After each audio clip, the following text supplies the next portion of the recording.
জিয়ারত করতে আসছেন। আজ থেকে তার যোগ্য স্ত্রী বেগম জিয়া তিনিও শায়িত হলেন। আমরা লক্ষ্য করছি যে প্রক্রিয়া অনুযায়ী আনুষ্ঠানিকতা যেটা বলে, ধর্মীয় রীতি যেটা বলে, সেভাবে করেই মুঠমুঠ করে মাটি দিয়ে পুরো কবরে ছড়িয়ে দেওয়ার চেষ্টা করছেন। তার মাকে শেষ বিদায় জানানোর যে প্রক্রিয়া, যে আনুষ্ঠানিকতা, যেটা কোনো সন্তানই চাইবেন না, তারপরও করতে হয়, সেই প্রক্রিয়া অনুসরণ করছেন জনাব তারেক রহমান।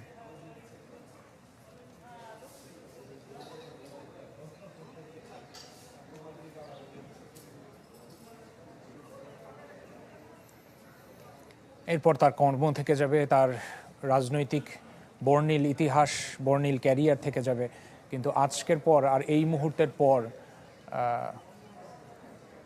যারা নারী সদস্য রয়েছেন পরিবারের, তাদের কাছ থেকে শেষ স্পর্শ, সেই স্পর্শ নিয়ে নিচ্ছেন কর্মীরা। সেই মাটিও এই কবরে স্থান করে নিবে, এই কবরে ছিটিয়ে দেওয়া হবে। এখন পর্যন্ত খুব ধর্মীয় নীতি অনুসারে, রীতি অনুসারে শুধুমাত্র পুরুষ কর্মীরা বা পুরুষ সদস্যরা এই সমাধির কাজ করে থাকেন বা সমাধিস্থ করে থাকেন, আপনারা জানেন। এবং সেখানে পুরো প্রক্রিয়াটা অনুসরণ করা হয়েছে খুব স্বাভাবিকভাবেই। এবং এক এক করে আমরা দেখতে পাচ্ছি যে বাহিনীর প্রধানরা এবং ঊর্ধ্বতন কর্মকর্তারা তারাও এসছেন, মাটি দিচ্ছেন, স্বরাষ্ট্র উপদেষ্টা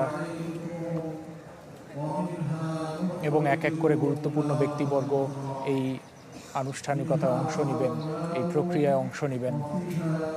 আপনারা জিয়া উদ্যান থেকে সরাসরি সম্প্রচার দেখছেন চ্যানেল 24-এর পর্দায়।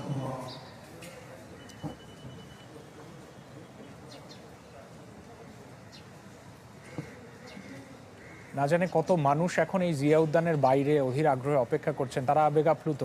তারা কিছুক্ষণ আগে জানাজায় অংশ নিয়েছেন। আমরা বিএনপি মহাসচিব মির্জা ফখরুল ইসলামকে